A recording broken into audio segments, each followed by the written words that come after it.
সাল 1996। এক ঝড়ের সন্ধ্যা। আকাশে তখন হালকা মেঘ। দিল্লি থেকে ছেড়ে আসা ফ্লাইট IC-440 যাচ্ছিল চেন্নাইয়ের দিকে। বিমানে ছিলেন 102 জন যাত্রী আর 6 জন ক্রু মেম্বার। সবাই ভাবছিল আর কিছুক্ষণ পরেই হয়তো নিরাপদে নামবে তারা, কিন্তু কেউই জানতো না কয়েক মিনিট পর কি ভয়ঙ্কর কিছুর মুখোমুখি হতে চলেছে তারা।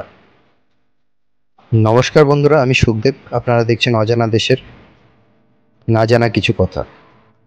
বন্ধুরা, বিমানটি তখন চেন্নাইয়ের আকাশে। পাইলট ম্যানুয়ালি ল্যান্ডিংয়ের জন্য তৈরি হচ্ছিলেন। হঠাৎ ককপিট থেকে শোনা যায় এক অদ্ভুত শব্দ। পাইলট ভেবেছিলেন হয়তো কোনো ছোটোখাটো ত্রুটি হতে পারে, কিন্তু ঠিক পরের মুহূর্তেই বিমানটা আচমকা নিচের দিকে ঢলে পড়তে শুরু করে। যাত্রীরা ভয়ে চিৎকার করছে, শিশুদের কান্না, আতঙ্কে মানুষের চোখ ফেটে পড়ছে। ককপিট থেকে বারবার বলা হচ্ছে কন্ট্রোল টাওয়ারে, মেডে মেডে।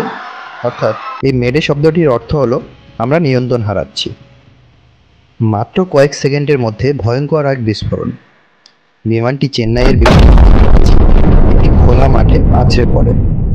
আশেপাশের মানুষ ছুটে এসে দেখে বিমানটা সম্পূর্ণভাবে ছিন্ন ভিন্ন হয়ে গিয়েছে। চারপাশে আগুন আর কালো ধোঁয়া। কেউ কাউকে চিনতে পারছে না। ভাবুন বন্ধুরা, সেদিন হয়তো কোনো মা তার ছোট ছেলেকে নিয়ে প্রথমবার প্লেনে উঠেছিলেন। হয়তো কোনো তরুণ যাচ্ছিলেন জীবনের প্রথম চাকরিতে যোগ দিতে। আরও কত স্বপ্ন, কত আশা, সবই থেমে গিয়েছিল এক মুহূর্তে। বিমানবন্দরের বাইরে অপেক্ষায় থাকা প্রিয়জনেরা তখন কেবল প্রিয় মানুষগুলোর খবরের জন্য কাঁদছিলেন। কিন্তু বিমান IC-440 এত দূর সফর করে আসার পরেও এয়ারপোর্টের সামনে এসেই কেন এই দুর্ঘটনাটা ঘটল? তদন্তে জানা যায় পাইলটরা আসলে রানওয়ের অবস্থান সঠিকভাবে বুঝতে পারেননি। তীব্র বৃষ্টি, কম ভিজিবিলিটি, সব মিলিয়ে বিমানটা খুব নিচে চলে আসে। হয়তো আর 1 মিনিট সময় হাতে থাকলে এই দুর্ঘটনা এড়ানো যেত, কিন্তু ভাগ্য সে সুযোগ আর দেয়নি। বন্ধুরা, এই ঘটনা আমাদের মনে করিয়ে দেয় জীবন কতটা অনিশ্চিত।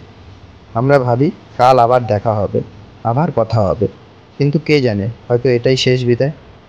তাই আজই আপনাদের প্রিয়জনদের বলুন আপনি তাদের কতটা ভালোবাসেন, কারণ জীবন খুবই ছোট আর সময় খুবই কম।